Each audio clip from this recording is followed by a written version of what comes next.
Bonjour à tous, c'est Paléo News, l'émission qui fait des news avec du vieux. Au programme de l'émission aujourd'hui, l'extinction de l'homme de Flores, l'anthropocène bientôt reconnu, le mystère de l'homme de Piltdown finalement résolu et des amphibiens préhistoriques.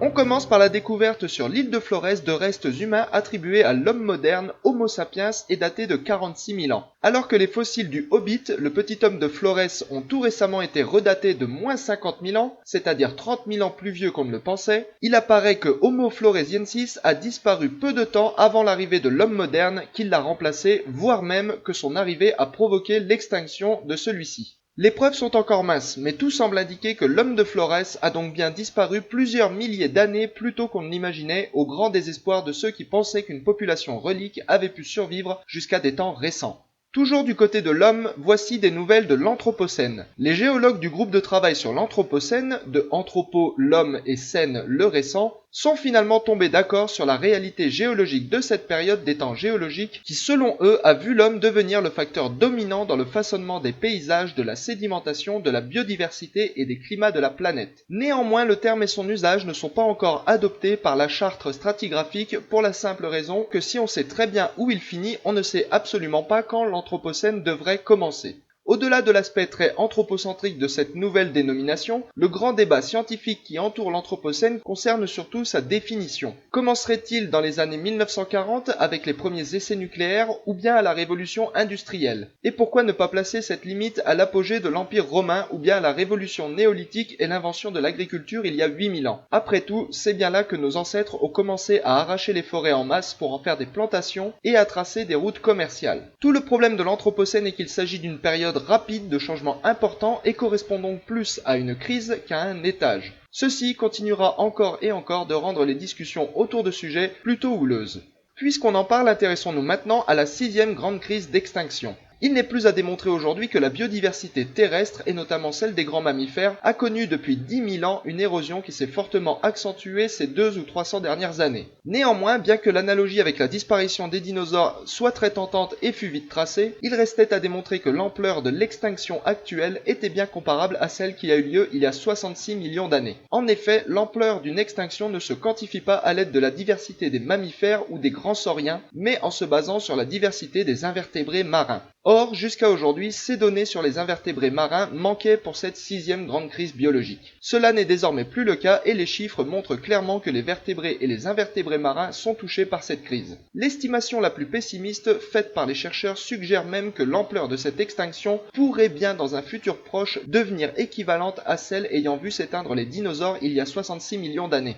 Les chercheurs ont aussi noté que comparé aux effets des précédentes extinctions dans les océans, cette nouvelle crise biologique apparaît toucher plus sévèrement les espèces de grande et moyenne taille, un phénomène pointant clairement la surpêche et le facteur humain comme cause majeure de cette extinction. Cette étude illustre bien comment une bonne connaissance du registre fossile permet de mieux comprendre les phénomènes actuels et comment, dans ce cas particulier, elle pourrait nous permettre une meilleure gestion de nos stocks de produits de la mer. Restons au temps des dinosaures pour parler de cette nouvelle étude qui a montré que les dinosaures carnivores possédant des ornementations crâniennes, comme les cornes du Carnotaure, la bosse nasale du T-Rex ou les crêtes du Dilophosaure, étaient aussi ceux qui avaient le plus tendance à atteindre des grandes tailles. De telles cornes et ornements devaient servir à la parade sexuelle ainsi qu'au combat entre mâles pour la conquête de territoires et de partenaires sexuels, comme il l'a été encore tout récemment rappelé par une étude réalisée par moi-même et mes collègues d'Afrique du Sud et de Grenoble sur les thérapsides cette fois. Pour en revenir aux dinosaures, ce lien entre taille et présence d'ornementation suggère que le gigantisme des théropodes peut en partie s'expliquer par la sélection sexuelle, un biais de reproduction favorisant les individus les plus grands qui seront les seuls à s'accoupler. Cela suggère aussi que le plumage a remplacé la taille et les ornements crâniens chez les plus petites espèces et renforce donc l'idée que les plumes ont évolué chez les dinosaures à des fins de séduction et pas seulement pour la régulation de la température du corps ou pour le vol. On termine avec un dinosaure encore, et pas n'importe lequel, puisqu'il s'agirait du premier ornithischien carnivore connu. Jusqu'à aujourd'hui, les formes carnivores de dinosaures étaient limitées aux seuls théropodes, et les ornithischiens étaient connus pour ne comporter que des espèces herbivores. Liaoningosaurus appartient à la famille des ankylosaures, les dinosaures blindés, et comme son nom l'indique, il fut trouvé dans le gisement chinois à la préservation exceptionnelle du Liaoning. Ceci a permis la conservation du contenu de son estomac, rempli de poissons, et suggère que même parmi les dinosaures ornithischiens, certaines formes ont pu évoluer vers un régime alimentaire plus riche en protéines animales. La curiosité de l'émission, c'est cette affirmation pour le moins intrigante d'un article de Science Post qui titre « Les réfugiés climatiques existent depuis 100 000 ans ». Il se base sur les résultats d'une modélisation informatique qui vient d'être publiée dans la revue Nature et qui montre que la détérioration du climat au nord de l'Afrique ainsi que l'ouverture ponctuelle de couloirs migratoires lors des périodes les plus humides ont favorisé de nombreuses vagues d'exode d'Homo sapiens hors de son continent natal depuis son apparition durant ces derniers 120 000 ans. Ce modèle démontre donc l'importance du climat sur la dispersion de l'homme moderne en Asie puis dans le monde. Il est toutefois à noter que cette modélisation ne se base que sur le climat et ne prend pas en compte le registre fossile. Elle présente donc de nombreuses et importantes incohérences avec ce que nous racontent les restes paléontologiques et archéologiques. Notamment, elle fait entrer l'homme moderne en Europe et sur l'île de Florès près de 30 à 40 000 ans plus tôt que ne le documentent leurs plus anciens fossiles. Il ne faut donc pas perdre de vue que ce modèle montre avant tout quelle aurait été la répartition théorique d'Homo sapiens si le climat avait été le seul facteur influençant sa répartition et s'il avait été la seule espèce d'hominidés sur Terre. En effet, le retard de l'arrivée de l'homme moderne sur l'île de Florès et en Europe illustre parfaitement comment l'existence du Hobbit et de l'homme de Néandertal respectivement ont significativement ralenti la conquête d'Homo sapiens par rapport à ce que prévoit ce modèle théorique purement climatique. Pour la rubrique Vintage, nous revenons en 1912 quand le paléontologue britannique Arthur Smith Woodward annonça la découverte d'un nouvel hominidé par un amateur d'antiquités nommé Charles Dawson dans la petite ville d'Angleterre de Piltdown. Cet hominidé, connu sous le nom de homme de Piltdown, est célèbre pour être l'une des plus grandes supercheries scientifiques du XXe siècle, un crâne humain médiéval habilement associé à une mâchoire d'orang-outan moderne. Dès l'annonce de sa découverte, l'authenticité du fossile fut critiquée, beaucoup y voyant une mâchoire de singe qu'on aurait assemblée à un crâne humain sans rapport avec elle. Certains iront même jusqu'à suspecter que l'articulation de la mâchoire a été volontairement brisée afin qu'on ne puisse pas voir qu'elle ne correspondait pas à celle du crâne. Dès 1914, des études par rayon X seront entreprises pour vérifier l'authenticité de certains spécimens fossiles de Piltdown. Il faut dire que l'homme de Piltdown arrivait comme un cheveu sur la soupe, puisqu'avant lui, le français Dubois avait déjà découvert l'homme de Java, Homo erectus, tandis qu'en Europe, on connaissait depuis longtemps l'homme de Néandertal et qu'on venait de découvrir Homo heidelbergensis, un pré-néandertalien. Tous ces restes indiquaient que la mâchoire des hominidés s'était d'abord réduite, puis que le cerveau s'était mis à grossir exponentiellement après coup.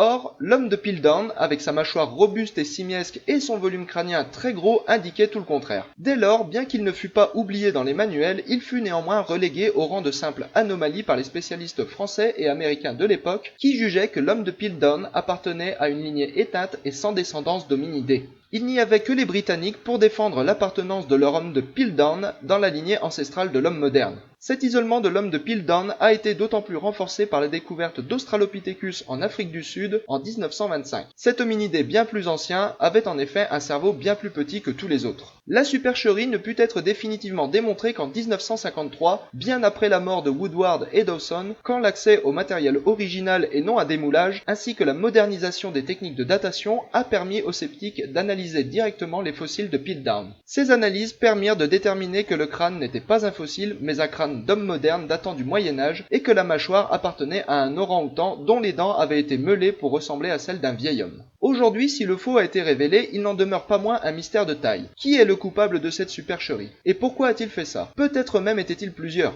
En effet, près de 20 suspects et complices potentiels ont été pointés du doigt depuis 1953. Encore aujourd'hui, ces questions font couler beaucoup d'encre et un article publié cette année a tenté, grâce à un nouvel examen au rayon X et à des analyses ADN et géochimiques, de caractériser le mode opératoire du ou des coupables afin de les démasquer. Ces analyses ont montré que les os et les dents ont été remplis de gravier, usés, brisés et teintés afin de leur donner l'apparence d'authentiques fossiles. De la pâte a été utilisée pour recoller grossièrement le tout, soit au moins 3 fragments de crâne humain différents et une mâchoire d'orang-outan, comme le confirment les analyses ADN. Les paléoanthropologues ont ainsi découvert que le mode opératoire de fabrication des faux fossiles était le même pour les sites de Piltdown 1, le site de découverte originel, et pour Piltdown 2, un autre site dont seul le paléontologue amateur Charles Dawson connaissait l'emplacement et où il avait été le seul à fouiller. Par ailleurs, 38 autres faux fossiles furent découverts dans sa collection personnelle, tous falsifiés à peu près de la même façon. Enfin, plus rien n'a jamais été retrouvé à Piltdown après la mort de Dawson en 1916, malgré de nombreuses campagnes de fouilles.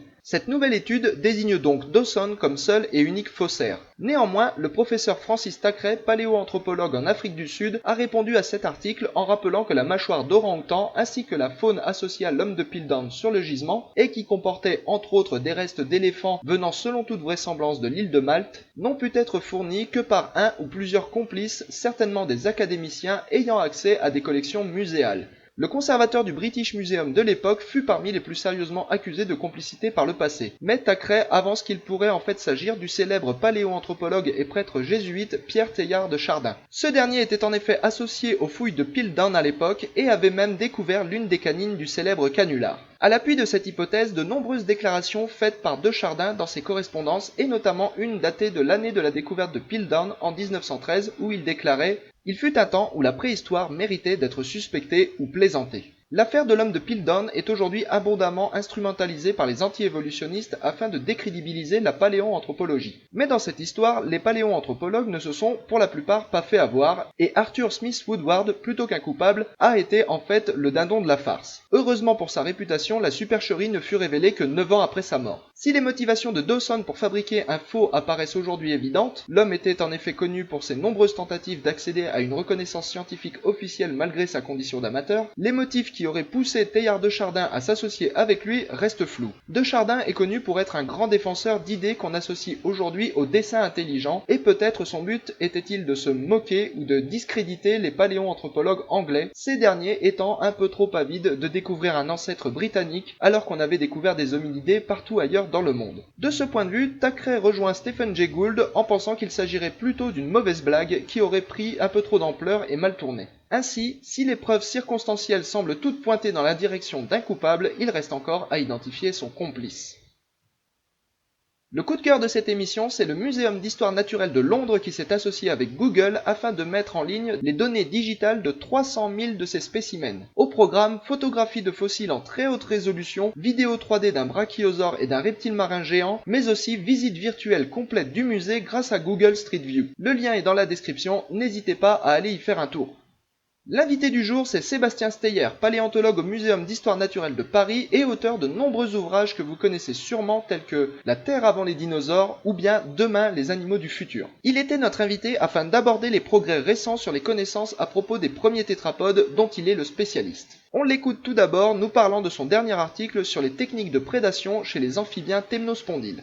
Alors le but c'était de tester en fait cette vieille idée comme quoi les temnospondyles, ces grands amphibiens de la préhistoire, occupaient systématiquement les niches écologiques des crocos en fait actuels. Ça traîne dans les papiers, dans la littérature scientifique depuis des décennies et en fait on se base pour dire ça sur des comparaisons très vagues et très générales sur les morphotypes, en fait des morphotypes de crâne. Et nous, avec Josep Fortuny de l'Université de Barcelone, qui est postdoc avec moi à Paris, on s'est dit qu'on allait tester en fait cette hypothèse-là avec des analyses de biomécanique pour mieux comprendre comment ces temnospondyles attrapent leur proie. Et en faisant donc de la biomécanique 3D et un petit peu de morphométrie géométrique, on s'est rendu compte que les temnospondyles, enfin ceux qu'on a étudiés, qui sont des temnospondyles assez généralistes en fait, avaient une préhension des proies très particulière. Et donc, apparemment, ils occupaient plutôt des niches écologiques particulières aussi. Ensuite, on a comparé c'est toujours ces temnospondyles avec la salamandre géante, la fameuse salamandre géante en fait, alors soit du Japon, soit de Chine. Il y a aussi quelques espèces aux États-Unis. On a pris l'espèce américaine parce que le matériel est plus disponible et on a essayé de voir si, au contraire, on n'est pas dans la niche écologique en fait de la salamandre géante actuelle. Il faut savoir aussi que les temnospondyles sont souvent comparés à des salamandres géantes parce qu'ils étaient des amphibiens. Or, c'est pas exactement le même groupe. En fait, les temnospondyles appartiennent justement aux stégocéphales, tandis que les amphibiens salamandres et grenouilles appartiennent à un autre groupe assez différent qu'on appelle les lysamphibiens ou les amphibiens modernes en fait. Et donc, par abus de langage, on peut comparer un peu trop rapidement en fait les amphibiens modernes des amphibiens entre guillemets préhistoriques.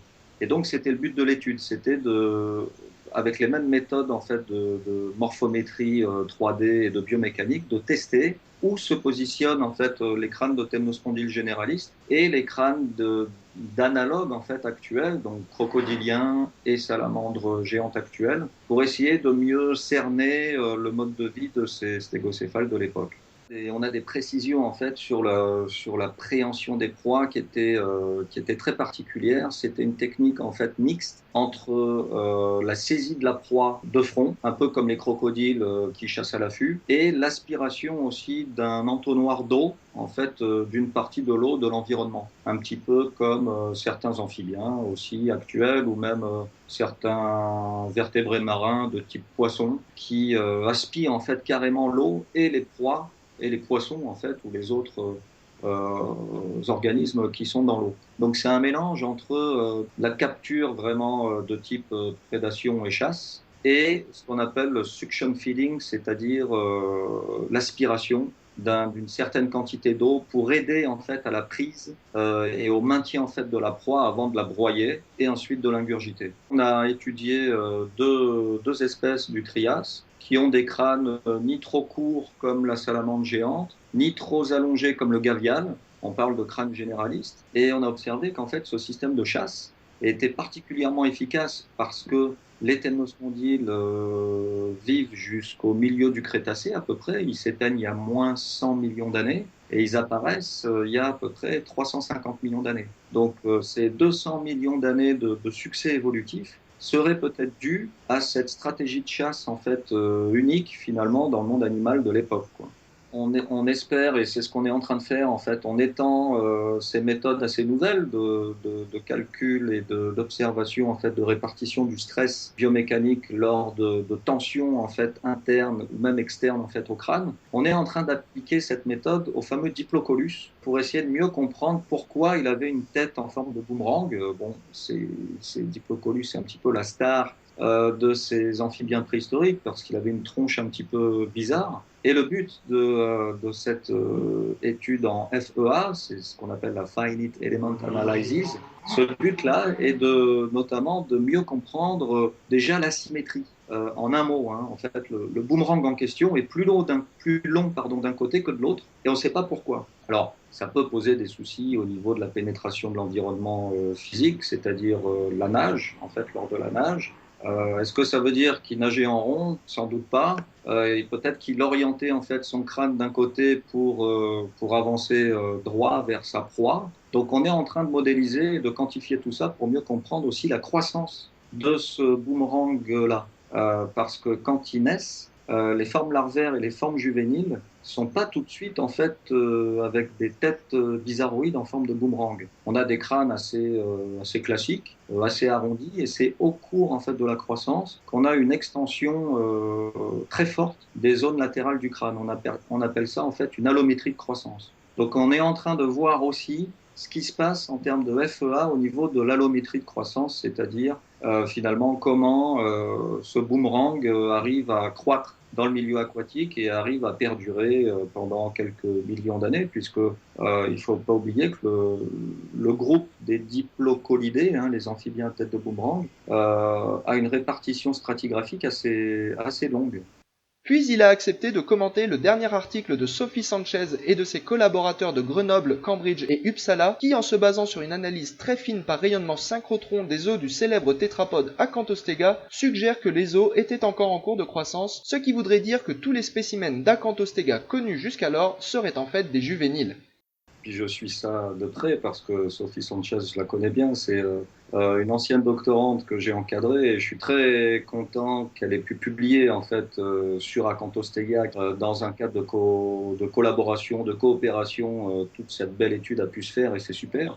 Et effectivement, elle a mis en évidence soit la rétention, je sais plus si elle le discute dans son article, elle parle de caractère non adulte, enfin pré-adulte, et du coup, ça veut dire deux choses. Ça veut dire soit, en fait, tous les Acanthostega qu'on connaisse sont finalement des formes juvéniles, ou en tout cas pré-adultes qui se sont fossilisés un peu sur le taux, soit ce sont des formes adultes, mais qui retiennent en fait des caractères pré-adultes. Je parle plutôt dans ce cas-là de néothénie, en tout cas d'hétérochronie du développement. Il faudrait voir dans les détails si ce sont des néothénies ou pas, mais c'est intéressant parce que Acanthostega conserve de belles branchies. Il respirait en fait dans l'eau, il était essentiellement aquatique, voire même marin d'après certaines études sédimentaires et taphonomiques, en tout cas marginaux-littorales. Et le fait que des caractères juvéniles aient été observés en fait à l'intérieur de la structure osseuse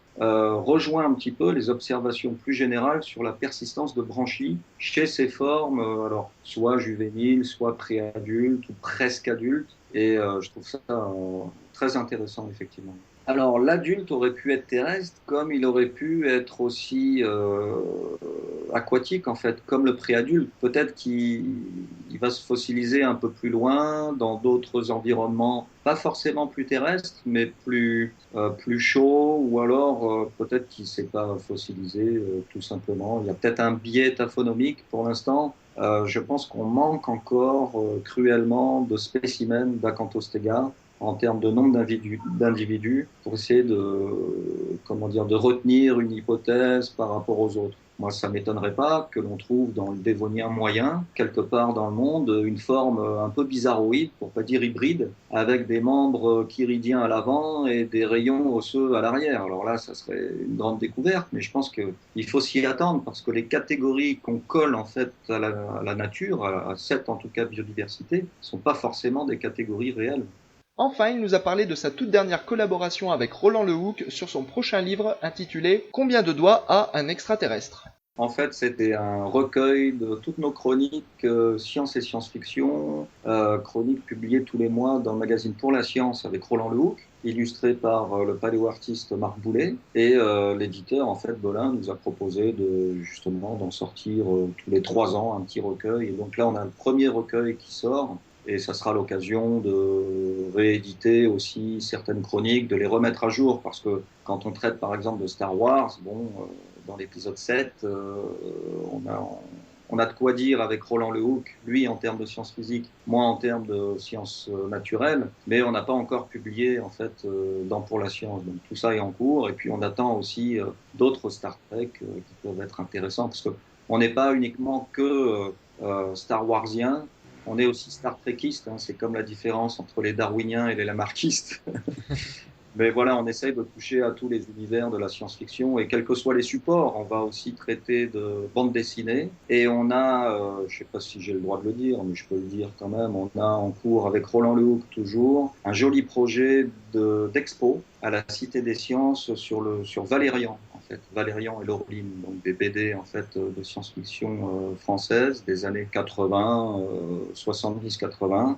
Luc Besson est en train d'adapter un album. Et la Cité des Sciences nous a demandé d'être finalement commissaire scientifique de l'expo Valérian et les sciences. Donc, affaire à suivre. L'info de dernière minute, c'est la description de pas un, mais 2 squelettes complets d'un nouveau genre de baleine vieux de 7 millions d'années et qui ont été découverts au Pérou. Nommés Inca Kujira, ces squelettes sont exceptionnels à plusieurs titres et notamment car les fossiles de baleines de cette qualité sont extrêmement rares et la préservation parfaite des fanons l'est encore plus. C'était Paléo News, merci de l'avoir suivi, un grand merci à notre invité pour sa participation, toutes les infos et les liens vers les actus sont dans la description, abonnez-vous pour ne rien manquer d'anciens, à très bientôt.